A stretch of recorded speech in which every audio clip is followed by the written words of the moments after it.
Hello everybody, my name's Llama Joe and welcome to my channel.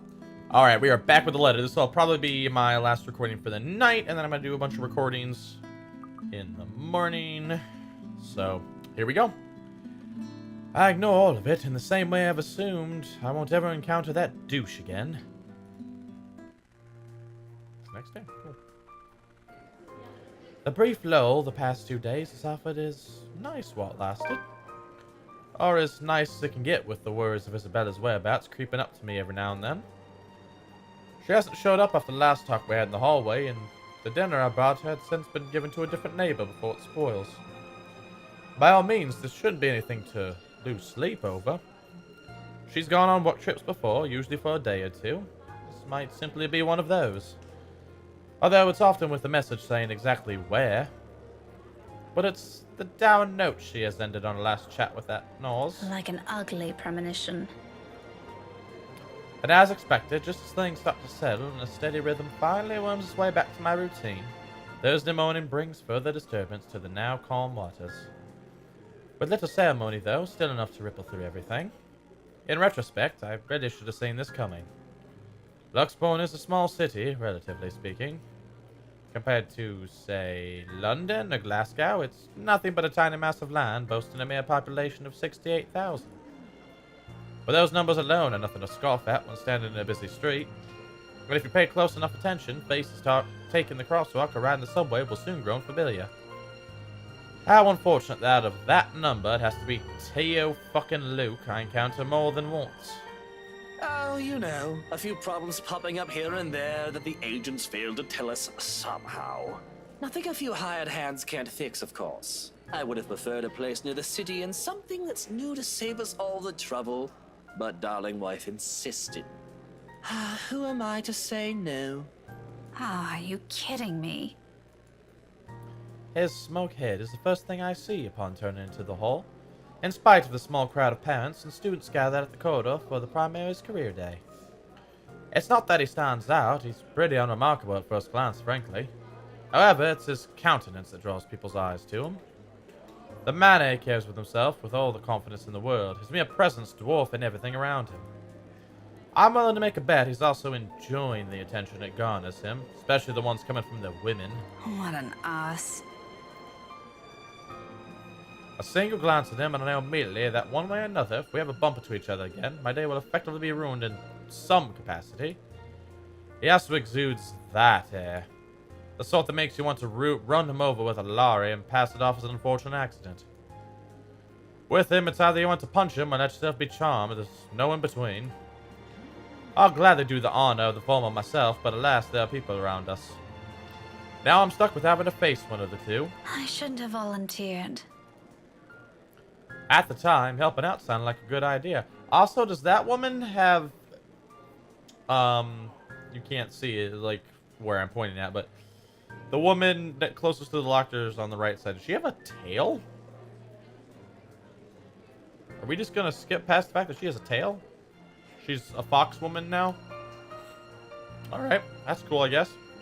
At the time, helping out sounded like a good idea. I have no classes left today until after lunch. I could have opted to stay at the teacher's lounge and work on my lesson plans, but that means being left alone with our deputy head and his chatter. He's a good man, but crevens, he can talk anyone's ears off. So the moment an opportunity arose, I jumped on it. It's a simple task to boot. Just deliver a whole box of materials and a few posters for the event, maybe stay around to assist if time will allow it. I just wasn't expecting him to show up here. Out of the frying pan and into the fire.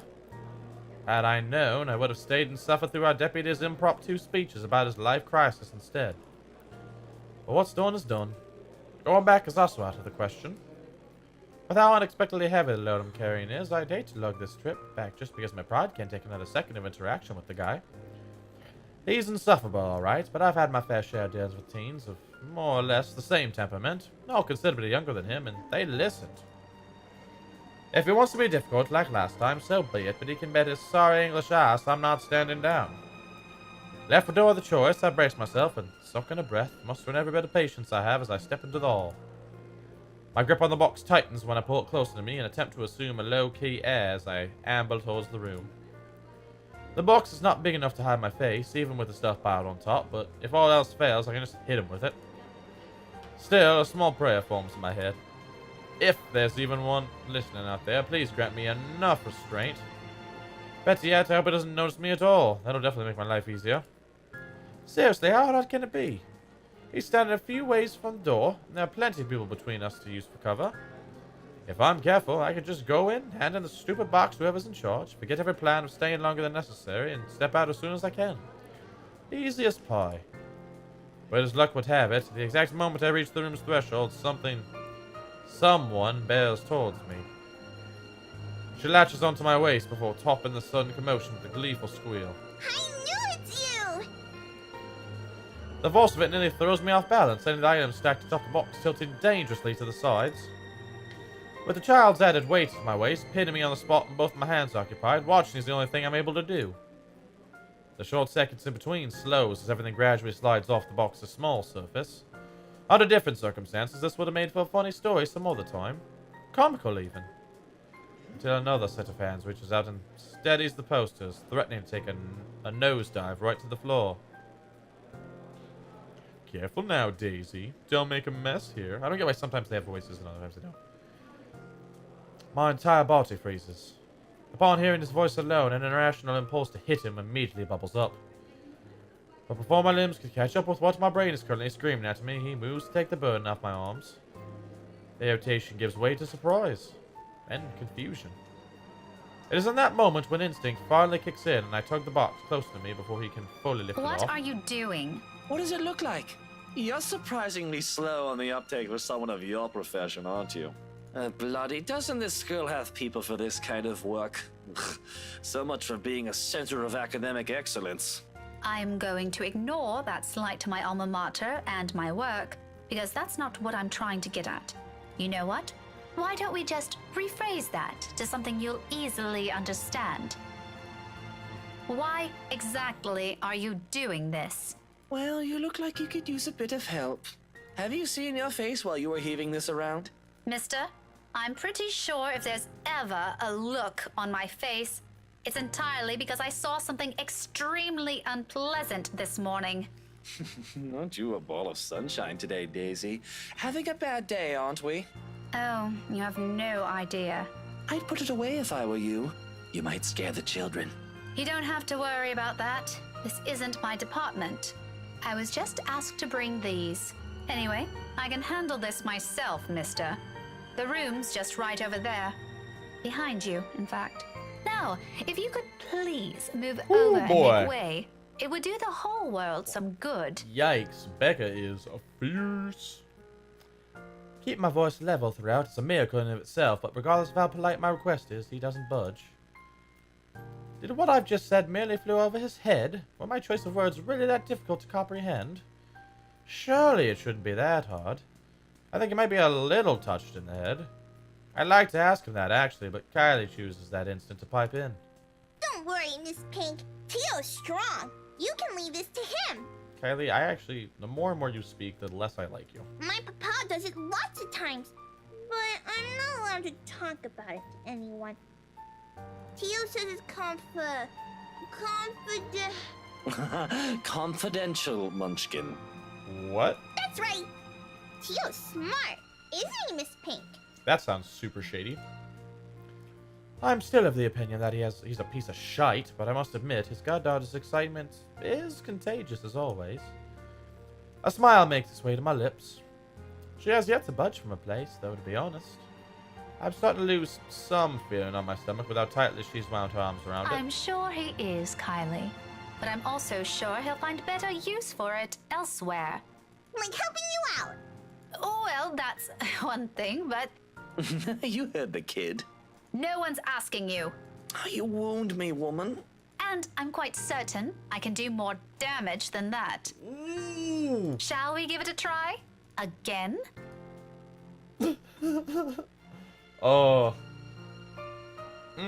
Becca, you're my new favorite. You're my new favorite. He pales, stammers for a bit until he ultimately decides against saying anything and settles for a brief show of discomfort instead. He's probably having flashbacks of the last time we met. His composure when he finally regains some of his bearings says it all. It's nothing short of hilarious, if I do say so myself. I'll have you know that threats never work on me, Daisy. Oh, Not don't in a they? million years, not ever. Don't they? You're assuming it's a threat. How cute. That too. I'm not scared of you. Just because you landed a hit. Do go on. Keep telling yourself that. Oh, this It was is a wonderful. fluke, you hear? Oh, this is wonderful. I Keep was going. caught off guard and your damn book left a dent. Uh-huh. Yeah, that's not the only thing that left a dent. Got him! If I end up in a hospital because of what you did, I'm sending the chief of Luxburg police after you, woman. You don't say. Just give me that bloody box. Oh. Too good. He snatches out of my arms before a single word of protest exits my mouth and quickly disappears behind the classroom. Not that it matters who brings it in now, my prior irritation has already melted into amusement. He's not so bad once you figure out how his temperament works. It's almost similar to a child. Though I still have to ask. Kylie, did your Tio eat something bad before coming here? He's unusually nice today. A far-fetched idea, I know, but it's the only reason I can think of why this arsehole suddenly act like a decent human he's quite frankly far from being.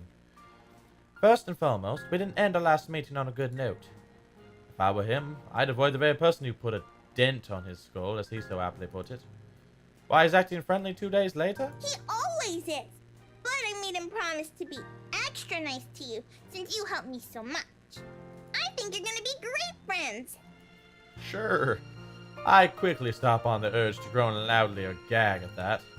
He's the last person I'd want to be chummy with in this whole city, but Kylie doesn't need to know that. Are you sure it's not something he ate during breakfast? I gave him some jelly babies this morning. There we go, that's it. Really brought me lots of them. Mama said I should share, so I offered half of it to Tio when he picked me up. He likes the black ones. Ugh, those are the worst ones. Oh, that's probably why he's weird. Jelly baby overdose. He could have done everyone a favor and choked on them while he's at it. Do you want some? I've got more. I couldn't find Melody or Takako this morning, but I'm sure they'll be fine sharing some of it with you. No, I'm not really very fond of them. Is that I was just foreshadowing? asking. Is that foreshadowing that children are missing now? Oh, where's your mum, by the way? Out of town with Papa. An unexpected pang hits me at her words. The statement, though innocent enough, unearths a whole trunk of memories from childhood. So eerily familiar. Nights spent eating dinners alone, the numbers of days coming home to an empty house growing with each passing year. And sometimes several Christmas Eves spent with relatives instead of my own family. It's too late to think about it now, but I want to remember the dull ache is still there, familiar though lessened by the years now. Beside me, Kylie takes a step back, having gotten tired of clinging to me. There's nothing but cheer in her. She doesn't seem too affected by the fact. Although it makes me wonder how much of it's real and how much is there to mask the loneliness if there's even one. What a lucky child. Weren't they informed of career day beforehand? Yeah, I told them all about it. Mama was looking forward to it. And they still left? Uh-huh. It's important business, so it can't be helped. Yeah, some shady They thing going on. promised to tell me about it when they come back tomorrow, though. Papa said he'll give me a gift if I behave. I've been a good girl, right, Miss Pink? You always are. Yeah, more or less. But they asked they asked your Tio to look after you? For this? Nope, they didn't. No? Then how? It was supposed to be Tia. Mama likes her better than Tio, so she asked her, but she's sick and had to visit the doctor today. She's pregnant. Oh, that's supposed to be a secret, by the way. Oh, but I think it's a bit confusing because Tio said she also went shopping. That's unfair. Don't you think so, Miss Pink?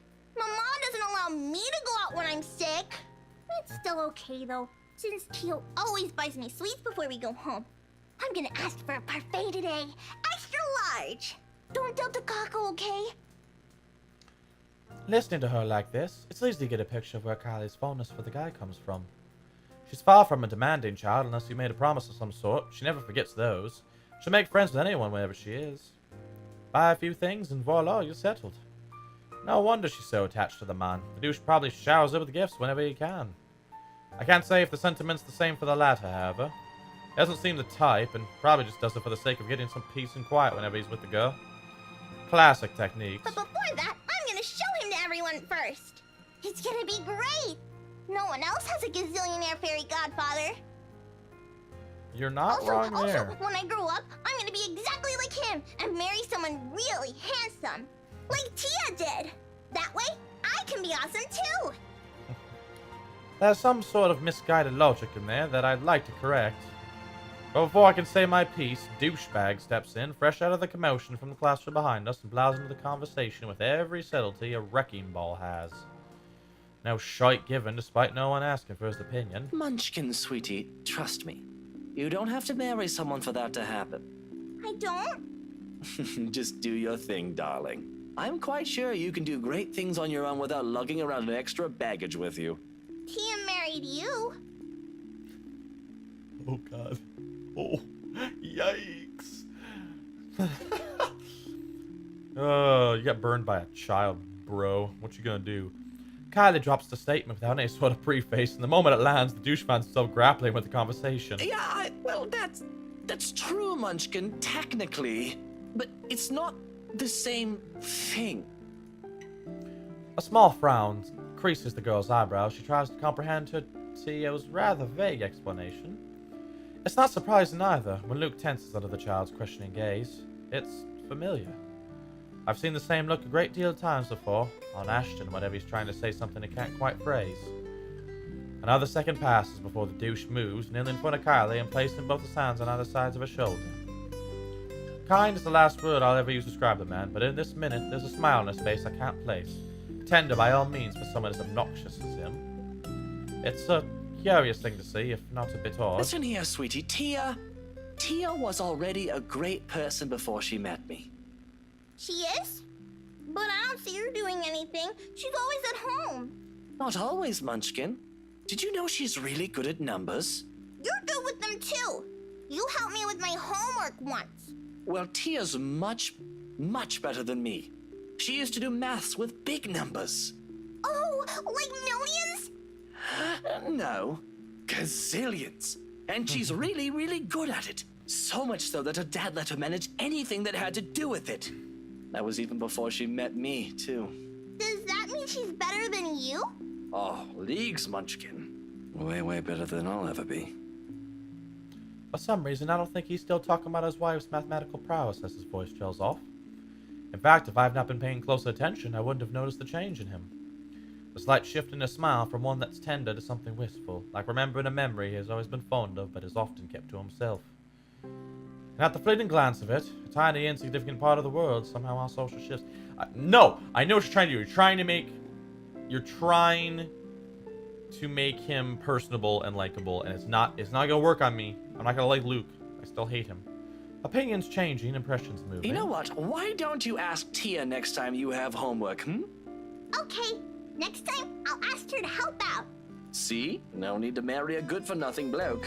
Can I also tell her to not stay at home anymore? If Tia's good at it, I'm sure she can help you out too. And Papa.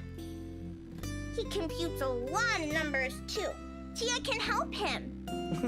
You go do that. I'm sure she'll love to hear it, Munchkin, even if it's been a while since.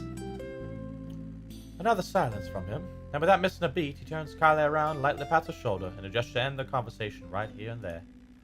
Probably before he can say other things he's never intended to say or a child is not meant to hear. But off you go first.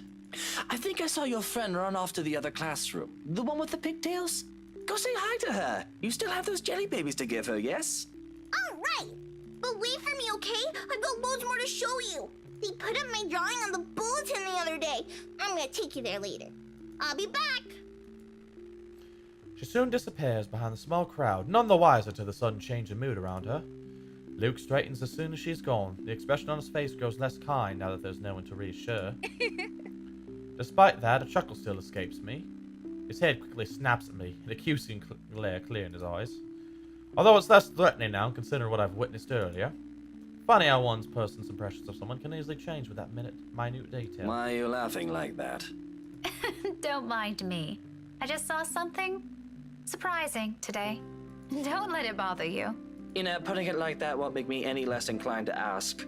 What is it, woman? If this is another one of your threats, I've already told you it isn't going to work on me. That good teacher act isn't going to fool anyone.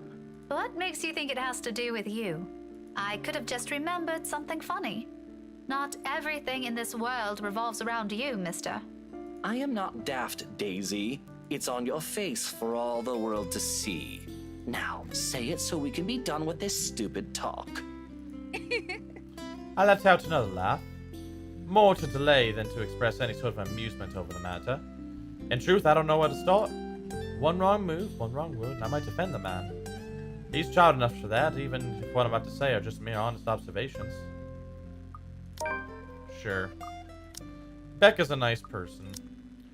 Ah well, regardless of how he reacts, it's not like it'll have an impact on anything between us. I've no plans of getting too friendly with the man, though he might have some good points. Emphasis on might. The best treatment I can hope myself to give him is to stop thinking of him as a sleazy douche. Besides, after seeing that look on him, I figure someone like him can use a little compliment here and there. He probably doesn't get it much, considering how coarse his own language can get. Can't you act a wee bit polite for even a second of your life? It won't kill you. You'll easily get answers that way, you know? Instead of demanding things from people like a temperamental man-child. I'll be nice when I want to be, woman. Don't tell me what to do. And here I was just thinking how you're doing a brilliant job as Kylie's guardian. Was I mistaken? Was I mistaken? What? Sorry, I didn't catch that. Stop playing dumb. I hate to admit it, but you actually seem to be good with kids. Possibly even better than most of the teachers here. What do you know? I've expected him to just take it all in, bloat his ego more and even brag about it. Instead, what I get from him is the sound resembling a squawk. Or maybe that's him choking on his own pride? I can't tell above the hubbub around surrounding us, but when I glance at him, only a mortified expression is on his face. No. No? You should be proud of yourself. At least there's this one good thing about you. Isn't that nice to hear? Pretty sure not a lot of compliments get thrown around about you, knowing how you are. There are a lot of good things about me, Daisy. My hair, for one. There's also my extraordinary good looks. Wax lyrical about those all you want. I'd be happy to hear it any day. Praise anything about me but that. What is so repulsive about it? Even Kylie likes you. Shouldn't that tell you anything about yourself? Kylie is one kid, not even my own. Trust me, you do not want to see me bring a spawn of my own into this world. This will be an abomination. Damn. Is that what you keep telling yourself? Maybe. Is it any of your business? No. But if I didn't know any better, I'd say this is because you yourself think you're a little piece of shite and somehow it'll pass on. It doesn't work like that, by the way. That last remark just came out. There might be a sliver of truth in it, but I shouldn't have phrased it like that. Even for my own standards of the kind of person I'm talking to, it's still quite rude. An apology is already at my throat, but the minute I open my mouth, all of what I prepared myself to say dissipates. Lost in the moment in front of me, he has turned his gaze outside, staring at some point past the buildings, blocking the view of the sky, equally lost in his thoughts. He's a vexing man under so many standards. However, in this moment, the morning light streaming from the window lenses features a certain air. Softer, less severe than what he often flaunts. I might as well be looking at a different man. There's a tender note in his voice when he finds it, the words muttered under his breath, not intended for anyone of himself. Man, I didn't think this school interaction would last forever and a half. Sorry, guys. Nevertheless, it reaches my ears, unintentional as it may be. You're right. She deserves someone far better than me. All that talk about self-worth makes some sense now. It isn't some profound knowledge he pulled out of his arse. It has come about because he's already been there, likely still stuck in the middle of it. Preaching about your own personal experience is easier after all. Less room for mistakes, more for a dose of self-loathing. What a complicated man. Just when you thought you've already figured him out, he does one thing and says the other. People like him are the most difficult to gauge, far harder to understand, yet it might be exactly for this reason why some are so easily charmed by him. It's the mystery that catches them of wanting to find out what underneath that bravado. I won't count myself among those, yet his winning personality isn't exactly my cup of tea. But sometimes once you get a glimpse of what's beyond that... damn it, I don't know. Machismo? Empathizing with the man isn't such a steep hill to climb. If the comfortable silence we now share tells anything, that is. Perhaps this is as close to friendship as we can get. Several insults flung around with a few shared silences between, and that's not exactly a bad thing. He's not exactly a bad guy either, despite the awkward start we've had. Maybe it's for this reason that I can't resist throwing a little comment to lift his mood before leaving You know, him. Luke, you're not such a bad person. Is that supposed to make me feel better? I'm touched, Daisy. Take it how you will, but a little attitude change would help. A lot. Oh, bollocks. Right, of course. Let me know when you're done with your lecture, ma'am. And you can probably start by not leaving your wife out while you're having some quality time with your goddaughter. Who knows? Maybe that'll help change how the child sees her. Where did you even get the idea I'm leaving my wife out? Have you ever even met? No, but I did see her with you two last time. His indifferent expression quickly dissolves into a confused scowl while I'm meeting with matching perplexity. It has only been 2 days. Surely his memory isn't that bad. When was this? At the cafe, after you left. She was sitting right beside you. Kylie was at the back and you were driving. Daisy, are you sure you haven't accidentally hit yourself with your own book? Because that damn thing's quite thick, and I'm really getting worried about you. It has only been a few days, and concussions can be dangerous. I suggest you have that checked. Well, you asked. I just answered. It's pretty rude to make her wait like that, by the way. God damn, I went like way over. How Like, can I make her wait when she's not even with us? how is this interaction fucking so long? It's been like a 25-minute interaction. What? It was just Kylie and I that night. Now you're just pulling my leg. Luke exhales, long and drawn out, his impatience rapidly changing the companionable air around us. In the face of it, I tense. I've accidentally stepped into another minefield. Any chat I've had with him so far has been like this. Why this still surprises me escapes me, but above my worry of offending the man is my own bewilderment. I remember well enough of what I saw that night, yet he says something completely different. Wifey was out with Kylie's mummy that night. She wasn't with us. How do you think I ended up on babysitting duty? But in the front seat. And Kylie's... Miss Pink! God, motherfucker. We got another interaction going on. Please, just a scene change. That's all I want. I just want to end the video. Kylie, this is the 3rd time you've pissed me off, Kylie. I really don't like you anymore. Kylie's sobs reach my ears first, and then a familiar weight returns around my waist again. Hot tears seep through my blouse as she bears her face in it, her arms winded tightly around me. Luke and I briefly exchange worried glances, his own lips shut tight with concern.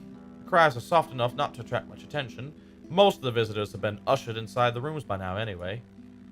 Those that still linger, though, watch as I look to group with great interest and concern. If I don't get a better handle of the situation, I have a feeling Luke will start yelling at everyone soon. Kneeling, I gently pull the girl away from me, cupping her face and wiping away tears, creating little trails on her cheeks. Her mouth is drawn in a miserable pout when she peers up at me. All right, Kylie. Calm down. What happened? It's my friend! That's a little too vague, Munchkin. Let her speak, Luke. Who is it, Kylie? Melody? Or was it the other one? Yeah. Did the two of you fight? She nods, then immediately clams up, letting her sobs communicate the story instead, or as much as her shaking shoulders can tell me. Right behind me, Luke gives a nervous huff while he shifts on his feet. He must not be used to handling children crying. What a wuss. Sweetie, I won't be able to help you if you don't tell me what happened. Seconds pass before she responds again. The tears are already gone when she finally musters the strength to talk, her cries subside into mere sniffles. I wanted to give her the rest of the jelly babies, but she won't come out. Where? Where is she? In the little girl's room. Is she still there? Another I nod. won't say what's wrong. My kid career day is going to start soon. I saw the prizes Miss Alice will give us if we're good. I'm really She's pissed gonna off right now. miss it. I want this to end. I'm Is getting that angry. what you told her? Yeah, she won't listen. She won't even take the jelly babies. After I saved it for her too. Oh, boo-hoo. You're fucking jelly babies. No one cares. Tio Luke wanted to eat the red ones, but I told him it's not for him. Miss Pink, can you talk to her? Tell her to come out, and I'm really upset with her. Ah. Just a little childish argument, then. Times like this, I'm glad I teach teenagers mature enough for petty squabbles. I do love being around children and won't mind having one or two of my own in the future, but it takes a whole different level of patience to teach several of them. I honestly admire my colleagues who willingly took the challenge. Normally, I'll leave this for their homeroom teachers to fix, but I can't just ignore the imploring looks she stoops to me. That's another weakness I'll have to steel myself against before I ever think of having one of my own. For now, I give in to it. Okay, tell me where she is, sweetie. Sighing, I stand up and gesture for her to lead the way. Luke trails behind us.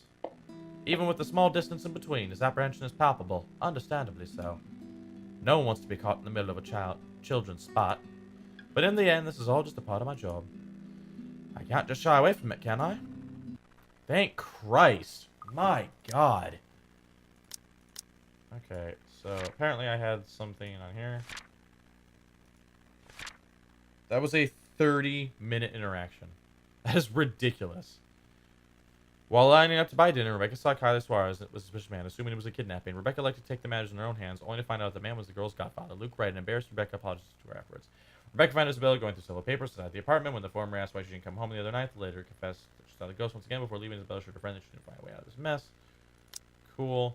Luke was attending career day at St. Coretti High School for his goddad. Ready met Rebecca again. Minutes later, a sobbing Kylie interrupted the conversation to report a friend crying in the little girl's room. Okay. I'm gonna save. It's been a while. Let's save. Hannah. Sure. Thank you guys so much for watching. Sorry, this is a longer episode. Normally I'm trying to do 15 minutes, but I guess it's double that. As always, feel free to like, comment, subscribe. Tell me what you like. Tell me what you don't like. And I'll do the best I can to make it right. I'm Llama Joe, and I'll catch you guys later.